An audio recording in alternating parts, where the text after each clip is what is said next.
I'm Jeffrey Toobin. I'm reading an excerpt from the Colfax Crew by Tim Boland of the Minnesota Correctional Facilities in Lino Lakes, or perhaps Lino Lakes, Minnesota. It's pretty long, but it's great, so settle in. The van's windows are unsmoked, leaving us naked to the strange looks that come as we rumble through the streets of Minneapolis. Nobody knows exactly who we are or what we do, or more importantly, what we've done. There's no scarlet letter on the van's white paint marking us as pariahs, but the passers-by, ignorant of our plight, suspect something is off by a degree. Instinct whispers that 7 grown men don't roll around town in a stretched-out Ford Super Duty cargo wagon for no reason. Our origin, they think, traces back to one institution or another. We could be mental patients, they think, poor sons of bitches out for a therapist-approved joyride. We could be a wheelchair basketball team, they think, poor sons of bitches out for a crosstown scrimmage. We could be full-grown delinquents, they think, poor sons of bitches out for a day on the labor gang, and it's bingo on the latter. We are inmates at the minimum security camp at the Lino Lakes State Prison. All 7 of us have jumped through enough hoops, dodged enough heat, done enough time, eaten enough shit, acted like convict saints, whatever you want to call it, to the point of being deemed compliant and non-dangerous enough to leave the prison camp for 10 hours a day, 4 days a week, and work on a construction crew. The people in charge call us Crew 7, as in the 7th of 8 crews that are based at the prison camp. But we call ourselves the Colfax Crew. It sounds more original and less institutional than plain old Crew 7. And we didn't just pull the name Colfax out of our ass either. It comes from the house we are building on Colfax Avenue in North Minneapolis. I am a cleanup specialist. I found that the other guys on the crew avoid cleanup detail like the Mexican pasta salad that comes on our dinner tray every other Friday night. They would rather run the power saws and impact wrenches and things that go boom, bang, jing than bend over and pick up scraps or push a broom. There's no glory in the stoop labor, which is fine with me. I'm not here for glory. In fact, I've spent this particularly cold, wind-blown April morning getting my ass kicked by the weather and a caulk gun, which, if you're not familiar, is a bastard little apparatus that should never have been invented. My assignment, in general terms, was to fire a clean stream of Vulcan 116 polyurethane sealant into the joints where the siding meets the trim, and then again where the trim meets the windows, so as to seal off the house from the elephants. A straightforward task, I thought, but no. This Vulcan is some serious product, and therefore impossible for a frozen-fingered amateur to bargain with. As I've found out in grand style, there is more goddamn white gunk on my clothes than on the goddamn house. The work is not glamorous, nor is the pay. My wage is $1 an hour, and the state takes half of that to put towards my court-ordered restitution, of which the tab currently stands somewhere south of $12,000. After deductions, I take home $20 a week, barely enough to buy the essentials, but I don't do it for the money. And $1 an hour is more of an insult than a wage. The Colfax Crew, for me, has little to do with dollars or construction and a lot to do with things that are only meaningful and personal, but sacred, transcendent, on fire with the same forces that made the stars. I get paid in currencies that don't show up on the paycheck. I get paid in freedom. How do you put a numerical value on the feeling of being unshackled to the reality imposed on me by circumstance and the Department of Corrections? You don't. How do you monetize fresh air and the ability to shed layers of accumulated poison from years of living in vile and unnatural environments? You can't. Think about it.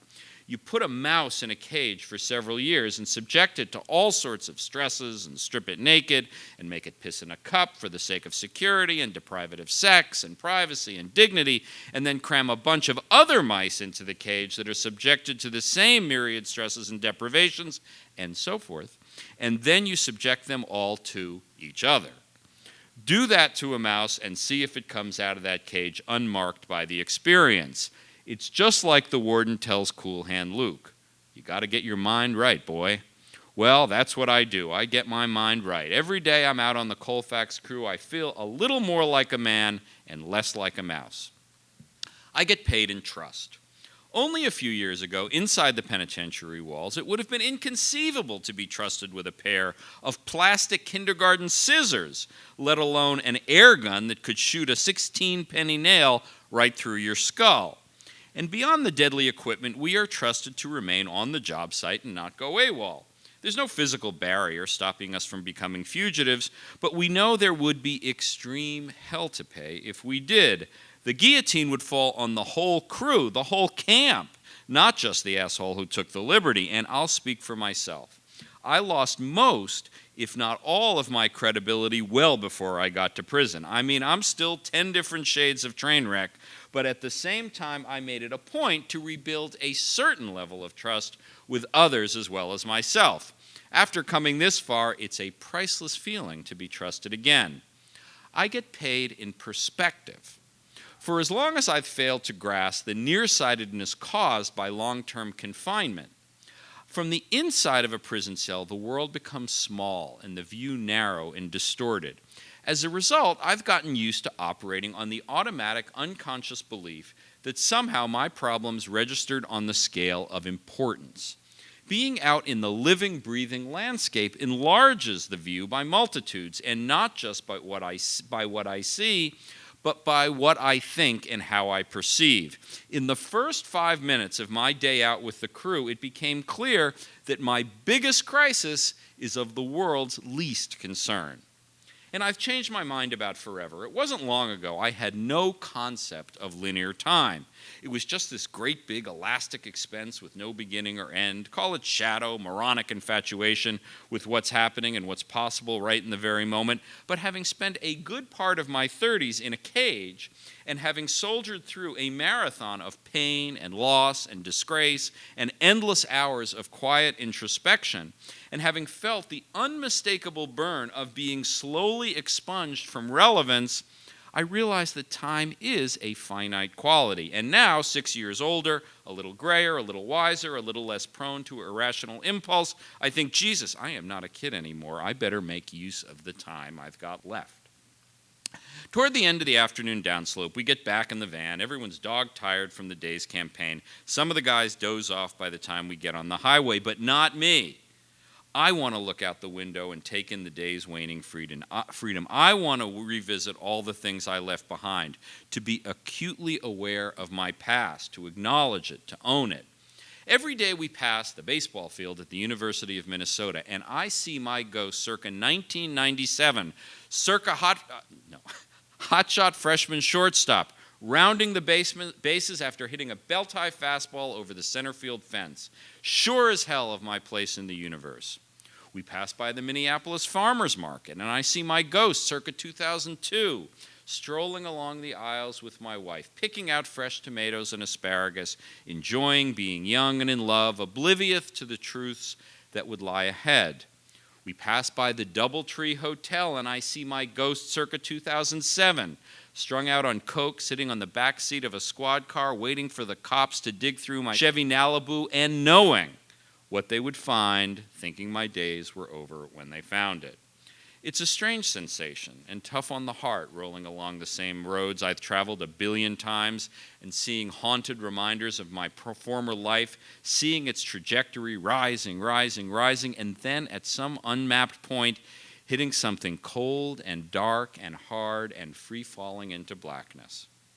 The toughest part of the job, though, other than operating that goddamn caulk gun, is coming back to the prison at the end of the day.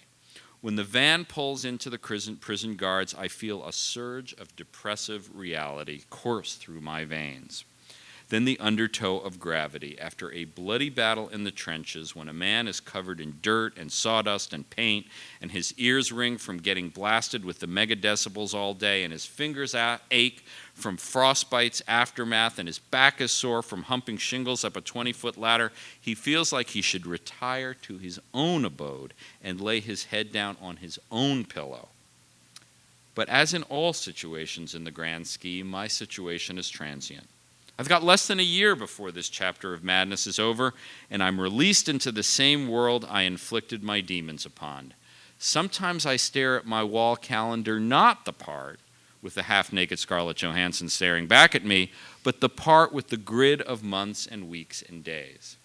It comes as a relief knowing this will be the last prison calendar I will ever own. It comes as a relief knowing I've already scraped the bottom and plunged about as low as a human being can plunge. It comes as a relief knowing there is no fear that tomorrow will bring the worst because yesterday already brought it. It comes as a relief knowing that life goes on no matter what the hell you do.